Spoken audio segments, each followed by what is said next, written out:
السلام علیکم. محمد عزیز صدیق اپنے پروگرام میتھ نیوز کے ساتھ حاضر خدمت ہے. 20 نومبر 2025 جمعرات کا دن ہے. جمعرات کا آپ کو کہا تھا کہ وکلا جنرل ہاؤس کا اجلاس بھی ہونا ہے، ہائی کورٹ بار میں، لاہور بار کا اجلاس، اور پھر وکلا سڑکوں پہ نکلیں گے. آج دونوں ہی کام ہوئے، جنہیں تفصیلات آپ کے سامنے میں رکھوں گا. شاہ زیب خانزادہ بری طرح تو بے نقاب ہو ہی گیا آپ کے سامنے، اب تو کوئی ڈاؤٹ رہ نہیں گیا ہے. ٹھیک ہے نا جی، آپ کہیں کہ کوئی شک اور شبہ رہ گیا ہو، وہ کوئی واضح طور پر اب چیزیں ساری سامنے آ چکی ہوئی ہیں. کردار بھی سامنے آ چکا ہے اور اس کی ڈسکشن بہت بڑی واضح طور پر آ رہی ہے. کردار دوہرا چہرہ وہ بھی سامنے آ چکا ہوا ہے. یعنی یہ لوگ اسی طرح بے نقاب ہوتے ہیں، اس پہ گفتگو کریں گے. اور پاکستان میں کرپشن عروج پر ہے، اور IMF یا باقی ادارے اس پہ کیا کہتے ہیں. 27ویں ترمیم اور ہماری عدالتیں، وکلا احتجاج سڑکوں پہ، وہ تفصیلات ساری آپ کے سامنے میں آج رکھوں گا. شاہ زیب خانزادہ کو جو ڈرامہ کیس ہے یا جو مرضی کہیں، ٹھیک ہے نا جی، ڈائلاگ سامنے آتا ہے کہ اگر 26ویں آئینی ترمیم نہ لائی جاتی تو جسٹس سید منصور علی شاہ اس ملک کے چیف جسٹس ہوتے. مصروف ویسے تو شاہد بھٹی کے سوال کے بعد خبروں کی زینت بنے ہوئے ہیں نا، یہ بڑی مزیدار بات ہے. شاہ زیب خانزادہ سے یہی سوال تھا کہ انہوں نے باپردہ خواتین کے متعلق یہ گفتگو کی ہوگی. کسی چینل نے کی، منصور یعنی اینکرز کئی حضرات موجود ہیں، انہوں نے کہا نہیں گفتگو کی ہم نے اس بارے میں. یہ تو ماننا پڑے گا. آپ کو ایسی کیا جلدی، کیا ضرورت پڑی تھی؟ لازمی تو نہیں ہے نا. دیکھیں ڈگنیٹی آف وومن کے بارے میں آرٹیکل 9 ہے، رائٹ ٹو لائف، آرٹیکل 14 ہے، ڈگنیٹی کے حوالے سے ہے. اور نتائج آپ کے بڑی زبردست ہے. اور شاہ زیب خانزادہ نے جیو نیوز پر چیلنج کیا گیا تھا کہ PTI کے نتائج درست ہیں، جس کے مطابق حمایت یافتہ امیدوار ملک بھر سے بڑے پیمانے پر جیت گئے. یہ ریکارڈ کی باتیں ہیں کچھ. پھر شاہ زیب خانزادہ 27ویں آئینی ترمیم کو غیر آئینی کیوں نہیں کہہ رہے؟ یعنی لوگ سارے کہہ رہے چلے ان کا اوپینین لگا گیا، اپنے بات تو کریں نا. اگر وہ باتیں کر رہی ہیں تو یہ ساری باتیں آپ کریں نا خود کے. اور جعلی پارلیمنٹ، یہ باتیں ہوتی ہیں. آپ نے ڈیبیٹ نہیں کی، جنرل ڈسکشن نہیں کی، یہ ساری باتیں تو آپ کے سامنے ہیں نا جی. ٹھیک ہے نا جی. اور شاہ زیب خانزادہ کے بارے میں 2012 میں وہ سپورٹر تھا خان صاحب کا. اور جب مجھے لگا کہ ان کی وزیر اعظم بننے کی خواہش پاکستان کی بہتری کی خواہش سے زیادہ ہے تو کہنے لگا میں پیچھے ہٹ گیا. بندہ پوچھا جائے کہ یہ جو بات آپ نے ایسے کہہ دی ہے کس بنیاد پر کی ہے. اب اس بدگمانی کا مطلب یہ تو نہیں ہے کہ آپ حد ہی پار کر جائیں. اگر بات ڈرامے ہی کی جائے تو کہیں زرد دوپہر کی طرح بند ہی نہ ہو جائیں. اس سے بھی واضح حقیقت سامنے آتی ہے اور چیزیں آپ لوگوں کے سامنے بڑی وضاحت کے ساتھ آ رہی ہیں. کون سی مجبوری ہے یا کون سی جہالت ہے جو یہ ساری باتیں اب ہمیں سمجھائی جاتی ہیں، ہمیں بتائی جاتی ہیں. ٹھیک ہے نا جی، ہمیں بتائی جاتی ہیں. آپ خود بتائیں، آپ کے سامنے نہیں ہے. یعنی کوشچن یہ نہیں ہے، دیکھیے جو زیادتی ہوئی وہ اپنی جگہ موجود ہے، لیکن تصویر کے دونوں رخ. ہمارے یہاں یہ کئی اینکر حضرات ہیں. ٹھیک ہے، آپ کو اسٹیبلشمنٹ کی لائن ٹو کرنی ہے، حکومت کی لائن ٹو کرنی ہے، لیکن آپ تو ایک انڈیپینڈنٹ صحافی ہیں، آپ تو ایک انڈیپینڈنٹ اینکر ہیں. تو آپ کو تو دونوں سائڈوں کی شکل دکھانی ہے، چاہے ادھر کی ہے یا ادھر کی. آپ کو چلیں کہیں پہ تو اعتراض رہتا ہے تو سائڈ لینے کی بات ہے، یہاں سائڈ نہ لیں آپ. تو جب آپ سائڈ لیتے ہیں تو پھر لوگوں کے جذبات کیسے کنٹرول کیے جائیں آپ خود بتا دیں. وہ شاہد بھٹی تو کل کی باتیں کر رہا ہے، وہ تو ایک ہے. وہ تو یعنی لوگوں کا خیال تھا کہ وہ اتنا ڈرانے دھمکانے سے بھاگ جائے گا، عبرتناک نشانہ بنایا جائے، پتہ نہیں کیا کیا کچھ ہم سنتے رہے. لیکن اس نے تو بڑی وضاحت کے ساتھ بتایا کہ اس نے کیا کہا تھا، اس نے کیا ایسی باتیں کہی ہیں. یعنی ایک بندہ اپنے کیے ہوئے پہ سامنے آ کے فیس بھی کر رہا ہے.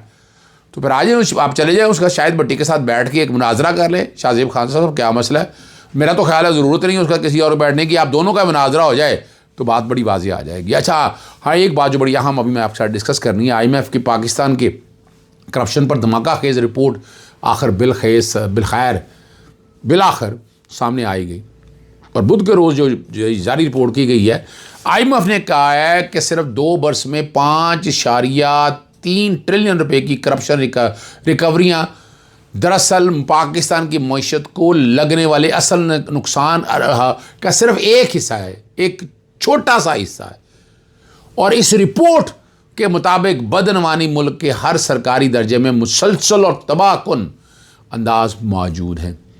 اور اگر ہم دوسری طرف دیکھیں، صنعتی شعبوں کی پیداوار بھی سست روی کا دیکھنے میں آئی ہے. اور اسی رواں مالی سال میں پہلی سمائی میں اشیاء بنانے والی بڑی صنعتوں کی ترقی کی شرح جو ہے نا وہ گھٹ کر کتنی رہ گئی؟ صرف 4.1% رہ گئی ہے. اور حکومتی رپورٹ کے مطابق کتنے ہی جو سیکٹر ہیں اور نقصان کیا ہو رہا ہے، منصفانہ باتیں ساری کیا ہیں، عالمی مقابلے میں ٹک نہیں سکتے ہیں، باتیں بڑی واضح ہے. اور IMF نے گورننس اینڈ کرپشن رپورٹ میں پاکستان کی گورننس کی کمزوریوں اور بدعنوانیوں کے مستقل خطرات کو نمایاں بھی کیا ہے. یہ روزنامہ جنگ میں ذکر کر رہا ہوں، انہوں نے کہا کہ IMF نے فوری طور پر 15 نکاتی اصلاحاتی ایجنڈا نافذ کرنے کا مطالبہ کیا. اچھا، جس کے مطابق کہہ رہے ہیں معاشرتی ترقی 5 سے 6.5% تک بڑھ سکتی ہے. اور اسی رپورٹ کے اندر سرکاری اداروں کو حکومتی ٹھیکوں میں دی جانے والی خصوصی مراعات ختم کرنے، ISF کے فیصلوں میں شفافیت بڑھانے، SIFC اور حکومتی مالیاتی اختیارات پر سخت نگرانی کی سفارشات شامل ہیں. یہ بھی ہے کہ IMF کے درینہ انتظار کی جانے والی گورننس اور کرپشن ڈائگنوسٹک رپورٹ نے واضح کر دیا ہے کہ بدعنوانی کے مستقل مسائل دراصل ریاستی اداروں کی اندرونی کمزوری کو جنم لیتے ہیں، جنہیں دور کرنے کے لیے فوری اصلاحات جو ہے نا ناگزیر ہیں.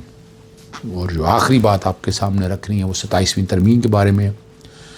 ممکنہ ججز ٹرانسفر اور پولیس کے تفتیش کے معاملات پر جسٹس محسن اختر کیانی بڑا صاف کہہ رہے ہیں اور بڑی زبردست ریمارکس انہوں نے دی ہیں کہ یہ معاملہ بھی آئینی عدالت کے دائرہ اختیار میں تو نہیں آتا. جب آرٹیکل 199 کے تحت ریٹے لے کر آئیں گے تو یہی باتیں ہوں گی نا.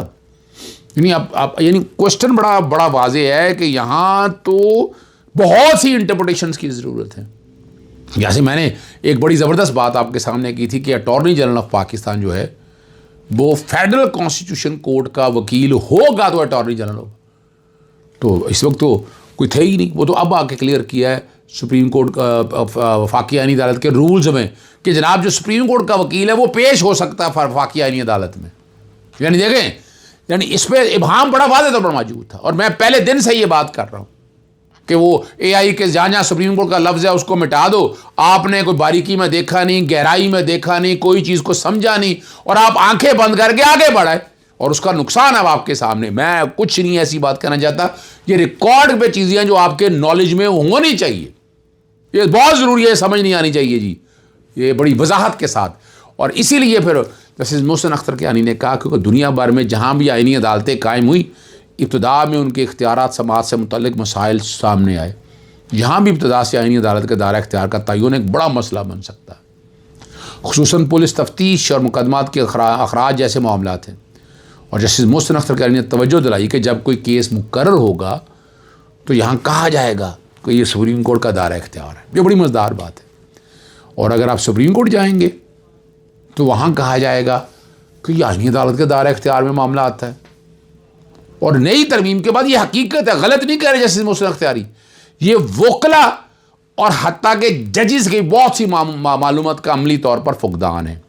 اس لیے ترمیم کو سمجھنے اور مؤثر طور پر نافذ کرنے میں بہت بیسیکلی وقت درکار کا ہے، لیکن بہت زیادہ ہے. اور یہ سماج جب چل رہی تھی اس کے اختتام پر اگلی تاریخ 27 رکھ دی تو جسٹس محسن اختر نے ہلکے انداز میں کہا کیا پتہ 27 کو میں یہاں ہوں یا نہ ہوں. ان کی نئی بات ترمیم کے بعد عدالتی نظام میں ممکنہ تبدیلیوں اور ججز کی تعیناتی یا ٹرانسفر جیسے خدشات کو بڑی واضح طور پر ظاہر کرتی ہے. اور ویسے تو آپ نے میجسٹریٹ بنا دیا ہے، ہائی کورٹ کے ججوں کو حوالدار بنا دیا ہے، یا SHO بنا دیا ہے، یا ایک چھوٹا سا کلرک بنا دیا کہ جب مرضی اٹھائیں جیسے مرضی محکمے میں جب مرضی ایک جگہ اٹھا کر پھینک دیا. اچھا وہ اپنا جوڈیشل کمیشن سر آپ کا بھئی حکومت کو جن سے پرابلمز ہیں ان کو تبدیل کرنے میں دیر تو نہیں لگے گی، ٹھیک ہے نا جی، کوئی دیر لگے گی آپ کو؟ کوئی دیر نہیں لگے گی آپ کو. یہی سمجھنا ہے آپ کو، یہی باریک بھی نہیں سمجھنا ہے آپ کو. اور آج لاہور ہائی کورٹ بار کا جنرل اجلاس ہوا، تصویریں بیک گراؤنڈ پہ آپ دیکھ رہے ہیں، آپ باقی بھی تصاویر دیکھ رہے ہیں کہ وکلا سڑکوں پہ آئے، احتجاج کیا. جو الزام تھا نا جناب GPO چوک سے نکلے اور کل ہائی کورٹ کے پچھلے جمعرات کو دوسرے گیٹ سے واپس چلے گئے، نہیں جناب چیرنگ کراس تک جانا. وہاں جا کے تقاریر ہوئی، وہ بڑی تفصیلی بحث ہوئی، تقاریر ہوئی، احتجاج ہوا، نعرے بازی ہوئی. یہ حقیقت ہے، یہ ساری چیزیں سامنے.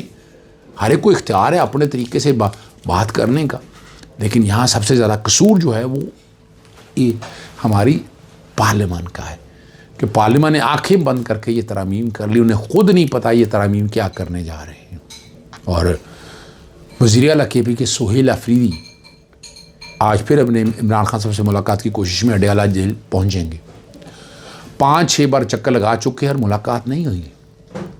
اور 6 اشخاص کی لسٹ جو ہے سپرنٹینڈنٹ اڈیالہ جیل کو پہنچ چکی ہے، اور آج یہ بھی فیصلہ ہوگا کہ جناب خیبر کے پی کے ہاؤس میں جو کہ آگے لاہ عمل کیا رکھنا ہے، وگلا کا لاہ عمل آپ کے سامنے آ چکا ہے۔ اجازت چاہتا ہوں، السلام علیکم، اللہ حافظ، پاکستان زندہ باد۔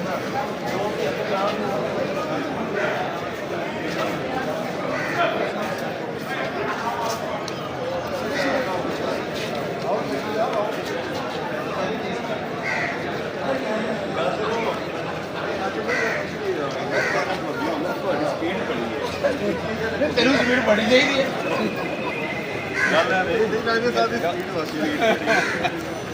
کیا حال چال ہے؟